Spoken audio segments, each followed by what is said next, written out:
Cinemasaurus Rex presents Kaijumania.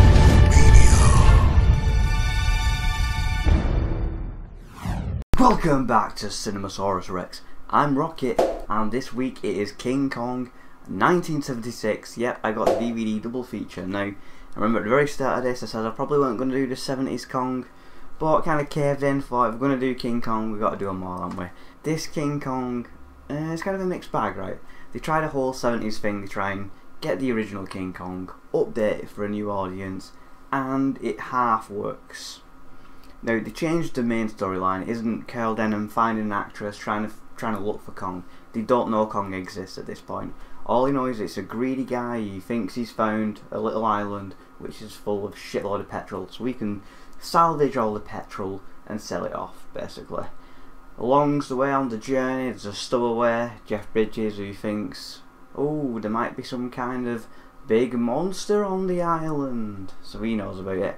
And then they find this raft with a woman floating around, who was promised to be taken to an island and be made a movie star, so that's kind of like a nod to the original there. So they bring this little blonde, she's pretty good looking as well, I'll tell you.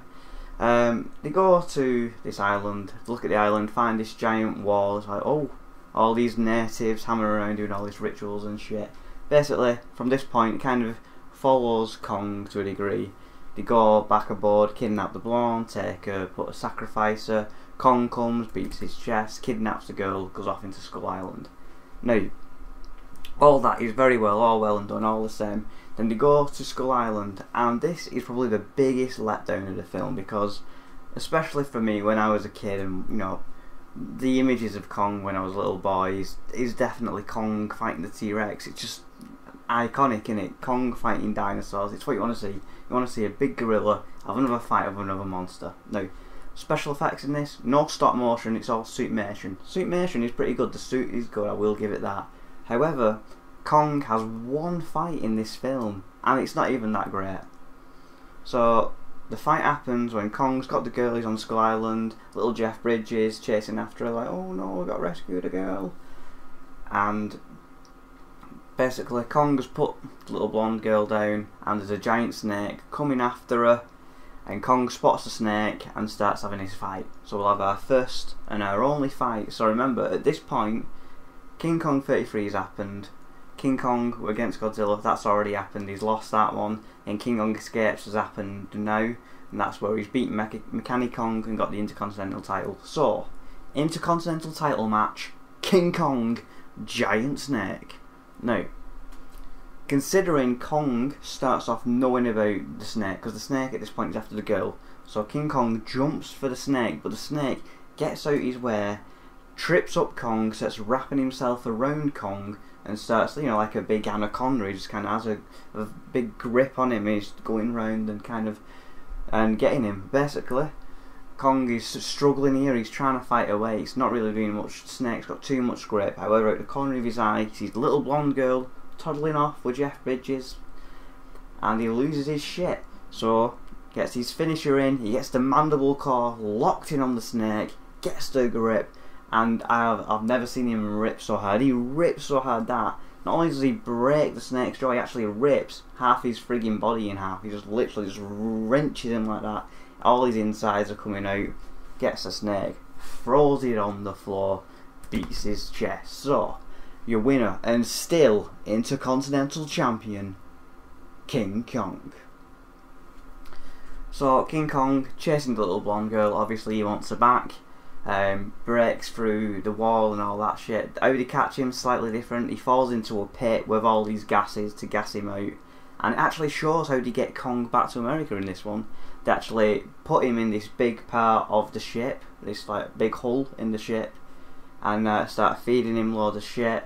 At one point, the little blonde girl looks over to check up on him. He bangs on the wall, she falls in, he catches her, and then she just gets out of his hand and runs back up, so it was completely pointless.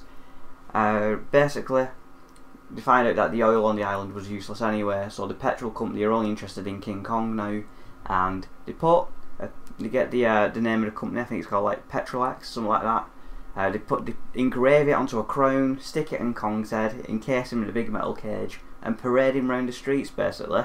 So they have this big parade set up. They're going to sacrifice the blonde woman to the Petrol King, and he's going to be the new mascot. Don't know what the fuck it is. If it's not Japan, it's America. Why? Why do we need to get King Kong and make him an advertising thing? Because you've got to think about this in continuity terms.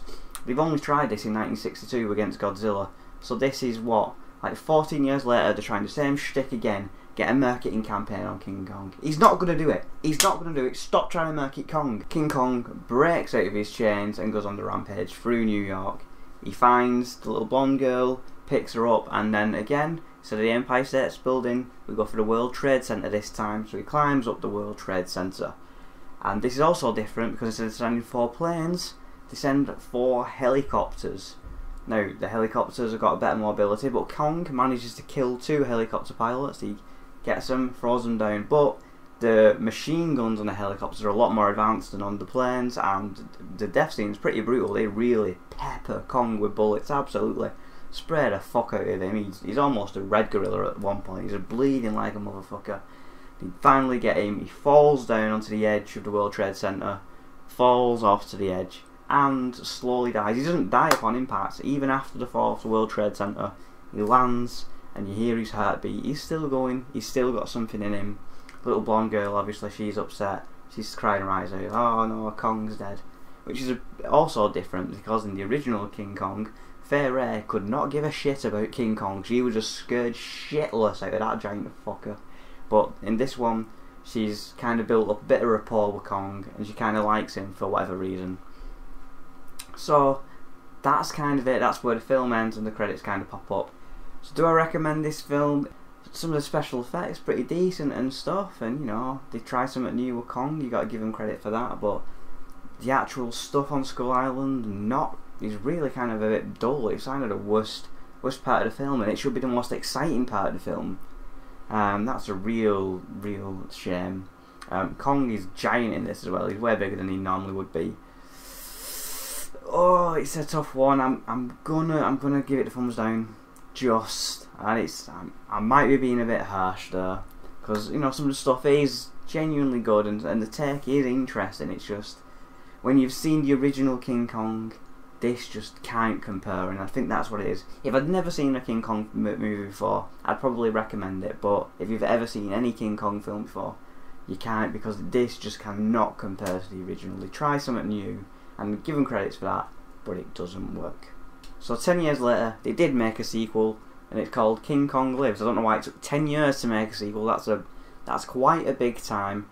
But we have got Linda Hamilton, aka Sarah Connor from the Terminator series. Now this one I have never seen ever before. King Kong I had seen before at some point. King Kong Lives, never seen before. I have no idea if the Intercontinental title is on the line. Don't know if he fights, not a clue. So possible title match, but next week King Kong Lives.